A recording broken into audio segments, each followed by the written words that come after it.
Just a few days ago, Cristiano Ronaldo walked off the pitch with tears in his eyes. Portugal had drawn against DR Congo, Ronaldo failed to score, his fans were heartbroken. Some were crying in the stands, even his biggest fan, Speed, couldn't hide his emotions. Meanwhile, Ronaldo's haters were celebrating, social media exploded. Critics claimed Ronaldo was finished, supporters defended him, the football world was divided. Was this the beginning of the end for Cristiano Ronaldo? Or was the legend preparing his biggest response yet? Because only days later, Portugal faced Uzbekistan, and what happened next shocked the entire world. 5 goals, total domination, an unforgettable Ronaldo performance, an emotional reaction from Speed.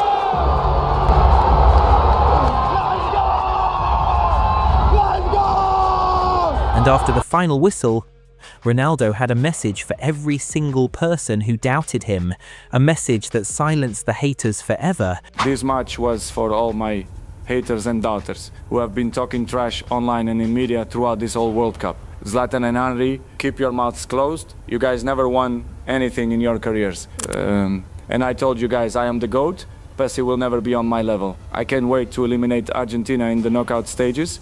And I show speed, or I show meat glazing me again today. Somebody tell this kid to stop riding me so hard. This little boy is doing tricks on it. Somebody tell him to calm down. The game was barely alive. The first few touches had only just settled. People were still finding their seats. And yet, within 3 minutes, the whole stadium already felt that dangerous shift in the air because Cristiano Ronaldo had his moment. It opened up so quickly, one sharp move, one loose gap, one look at goal. Suddenly, the Portuguese captain was exactly where Portugal wanted him to be. The chance was there, the crowd paused. For a split second, it felt inevitable, then it was gone. He didn't score, and for Uzbekistan, that tiny escape felt massive. For a brief moment, they could tell themselves they had survived the storm. But that was the problem with nights like this. Against players like Ronaldo, surviving one warning usually means another is already on the way. And this time, the answer came almost immediately. Only 3 minutes after that early miss, Portugal came forward again. Same pressure, same urgency, same feeling that something big was building. The attack moved quickly, and once the ball arrived inside the area, there was no panic from Ronaldo, just control, just timing, just the cold precision that has broken defenses for years. One touch to set it, one shot to finish it. Goal. Portugal were ahead in the 6th minute, and the reaction inside the ground said everything. The Portuguese supporters exploded. The team ran with confidence, and Ronaldo once again had stamped his name all over the night before most people had even settled in. That early miss no longer mattered. Portugal had their lead, Ronaldo had his goal, and Uzbekistan already had a much bigger problem than they did a few minutes earlier, because once Portugal get ahead early, the game stops feeling normal. It starts feeling like a wave, the passes come faster, the movement gets sharper, the spaces feel smaller, and every defensive action begins to look like a desperate one. That pressure kept rising. Uzbekistan were being pushed back again and again, forced into reactions rather than decisions. A yellow card followed soon after, the kind that tells you one team is in control and the other is being dragged into survival mode. Portugal were coming from everywhere, wide areas. Central runs, quick combinations, second balls, everything about their play said they believed there was more to take. And then, just when the match seemed to be settling into one direction, the stadium was hit by total shock. Uzbekistan scored. Out of nowhere, the ball ended up in the net. Their section of supporters erupted. Players celebrated with pure emotion. For a few chaotic seconds, the whole mood flipped. Portugal looked exposed, Uzbekistan looked alive, and all at once, it felt like this match had changed. That is what football does. One moment, you are in command, the next, everything is slipping. But the biggest moments are often decided not just by what happens, but by who reacts first, and Ronaldo reacted immediately. He didn't stand still, he didn't accept it. He rushed straight toward the referee, completely convinced the goal should not stand. He believed the move had been spoiled by a foul earlier in the action. His protest wasn't casual. It was instant, sharp, certain. That urgency spread across the stadium in seconds. Play stopped, the referee waited, VAR was involved. And now the match entered one of those unbearable pauses that feel longer than they really are. Uzbekistan's fans stood on the edge of hope. Portugal's supporters watched in silence. Players looked toward the officials. Nobody really moved. Nobody truly relaxed. Everyone knew the decision was about to change the emotional temperature of the entire night. Then it came. No goal. The referee ruled it out. Foul in the build-up. The equalizer was gone. Just like that. What had been wild celebration turned into disbelief. What had looked like a lifeline disappeared in an instant. Uzbekistan had touched the dream, only to have it taken away moments later. And the effect of that kind of reversal can be brutal. You do not just lose a goal, you lose momentum, you lose belief, you lose the emotional energy that took so much to create. Portugal, meanwhile, felt the opposite. The warning had passed, the lead remained, and Ronaldo, if anything, looked even more switched on. That was the scary part. The disallowed goal didn't distract him, it sharpened him. He played like someone who could sense the game opening again. As halftime moved closer, Portugal kept pressing. They didn't drift, they didn't slow down, they kept hunting. And then, in the 38th minute, the match produced the kind of moment that separates a good night from a memorable one. Ronaldo made the run at exactly the right time. The pass found him. The goalkeeper rushed out, trying to close the angle before the chance could become real. Most players in that situation go for power. Most players try to beat the keeper with speed. Ronaldo chose something else. He chose touch, he chose imagination, he chose elegance under pressure. Instead of smashing the ball, he lifted it, a delicate finish. A calm piece of brilliance, the ball floated over the goalkeeper and began that slow journey every attacker dreams about. For a second, time seemed to stretch, everyone watched it. The keeper could only turn, the crowd waited, and then the ball crossed the line. Goal. 2-0 Portugal. The stadium erupted all over again, but this goal felt different. The first one gave Portugal the lead, this one gave the night a story, because now Ronaldo had two, now he had a brace, now the conversation changed.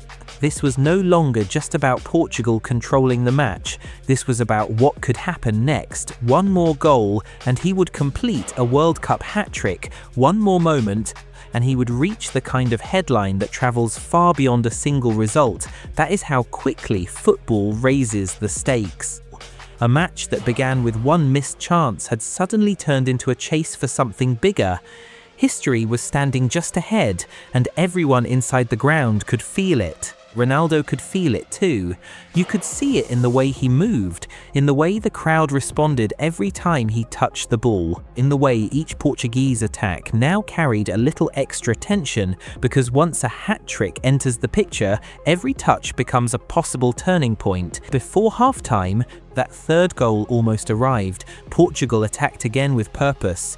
The ball broke kindly for Ronaldo. He struck it with power, trying to finish the job before the break. This time, Uzbekistan's goalkeeper answered, a brilliant save, the kind that keeps a game from becoming even more painful. The crowd reacted, Portugal had been denied, Ronaldo had been denied.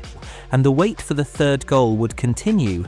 Half-time arrived with Portugal fully in charge. They had the score, they had the rhythm, they had the confidence. Uzbekistan, by contrast, had spent much of the half chasing shadows, then riding a cruel emotional swing when their goal was erased. But if the first half had already given drama, tension, controversy and quality, the second half still had its own chapters waiting, because this was not going to end as a quiet 2-goal victory, not with Portugal playing this freely, not with Uzbekistan wearing down, and not with Ronaldo still chasing one more defining moment. When the second half got going, Portugal didn't look like a side protecting a result. They looked like a side trying to make a statement. That matters. A lot of teams lead and then manage the game. Portugal wanted more than management. They wanted authority. They wanted control so complete that there would be no doubt about the difference between the two teams. Still, football has a way of testing even the side in command. In the 58th minute, a heavy collision suddenly brought concern into the stadium. Ronaldo went into contact with an Uzbekistan defender, and it did not look comfortable. The impact was hard. The kind that makes people immediately stop thinking about tactics or scorelines. For a moment, the fear was simple. Was he hurt? Supporters held their breath. Anytime a player of that stature goes down heavily, the atmosphere changes. You think about what the game could lose. You think about how quickly momentum can be replaced by worry. But Ronaldo got back to his feet, and in classic fashion, the response came not through complaint, but through football. Only a minute later, Portugal struck again, another flowing move. Another attack full of confidence, another finish that punished a defence running out of answers, goal 3-0, and by that point, the contest felt broken open. Uzbekistan looked overwhelmed now, not just beaten on the scoreboard, but stretched mentally and physically. Portugal were moving with freedom. Every pass seemed to arrive with purpose. Every forward run created danger. Every touch near the box seemed to trigger panic. This is what domination looks like when a team senses weakness and keeps pressing on it. Uzbekistan were no longer just trying to recover the match. They were trying to survive what remained of it. Portugal, on the other hand, looked like they could score every time they accelerated. The difference in confidence was huge. One side played with belief, the other played with caution, hoping the next attack would not become another punishment, and still the game kept asking one question in the background: would Ronaldo get the third? That was the open thread hanging over everything. Portugal were cruising, the result looked safe, but the night still felt unfinished because the hat-trick remained just out of reach. Every time he drifted into space, the anticipation rose. Every time Portugal entered the final third, people looked for him first. That is the power of a chase inside a victory. It gives even a one-sided game another layer. Minutes passed, the clock moved on. Uzbekistan continued to struggle with the pressure. Portugal kept control of the tempo and the territory. Then came the 86th minute, another Portuguese attack, another wave that the defence could not hold back. The resistance collapsed again, goal 4-0. At that stage, the result was beyond debate. Portugal had not just won the game, they had crushed it. Uzbekistan had no route back, no late twist to offer, no real answer to the quality being thrown at them. And yet, Portugal still were not done. That tells you something about the mindset of top teams. They do not always stop at enough. They keep going because every extra goal means something. It sends a message, it builds rhythm, it strengthens belief, it reminds future opponents what can happen if you give them space, time, or a singles moment of weakness deep into stoppage time. With the game already settled and the crowd already celebrating, Portugal found one final burst, one last attack. One more chance to underline everything this performance had been about: sharpness, hunger, authority. The move came together, the finish was there, and the ball hit the net once more. Goal 5-0, that was the final stamp. Not just victory, not just comfort, Kalimic domination. From the opening minutes to the last seconds, Portugal had overwhelmed Uzbekistan with quality, aggression and control, and once the referee blew for full time, the story of the night was impossible to miss. Portugal had delivered a ruthless performance. Ronaldo had led it with 2 goals and the kind of presence that changes the mood of an entire match. He didn't get the hat-trick. That final piece never arrived, and that is what makes the night even more interesting, because even without it, he still turned the match into his stage. He still shaped the biggest moments, he still forced the controversy, responded to pressure, produced brilliance, and reminded everyone that one half chance is often enough when the ball falls to him in the right area. That second goal especially said everything: not power, not panic, just class. The kind of finish that makes defenders freeze and goalkeepers look helpless, and there was something else in this performance too, a message beyond the scoreline. Portugal did not simply beat Uzbekistan, they showed depth, confidence, rhythm, and a level of attacking threat that could trouble far stronger opponents. They played like a side that knows what it wants. They played like a team with belief in its structure and trust in its stars. And when that happens, scorelines like this start to feel less like accidents and more like warnings. For Ronaldo, the story remains familiar and fascinating at the same time. He is measured against history every single time he steps onto the pitch. That is the standard he built for himself. 1 goal becomes 2. 2 goals make people talk about 3. A brace somehow feels like a night where something was almost left unfinished. That alone tells you what kind of football life he has lived. Most players would dream of a performance like this.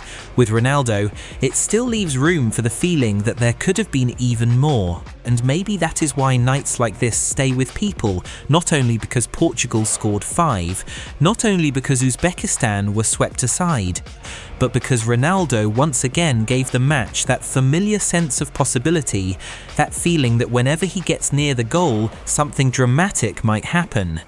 Sometimes it is a powerful finish, sometimes it is a perfectly timed run, sometimes it is a chipped effort full of nerve and quality.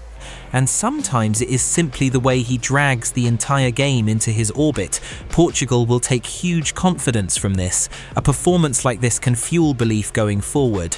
It sharpens the squad, it strengthens momentum, it reminds the rest of the football world that when this team clicks, it can be devastating. And for Ronaldo, even though the hat-trick escaped him, the bigger point remained clear. He is still capable of owning a night, still capable of making defenders nervous, still capable of turning chances into headlines, still capable of reminding everyone why his name belongs among the very greatest the sport has ever seen. In the end, the scoreboard said it plainly: Portugal 5, Uzbekistan 0, a crushing result, a statement performance, a night full of tension, controversy, quality and control. And right in the middle of it all stood Cristiano Ronaldo, 1 goal short of history but still unforgettable.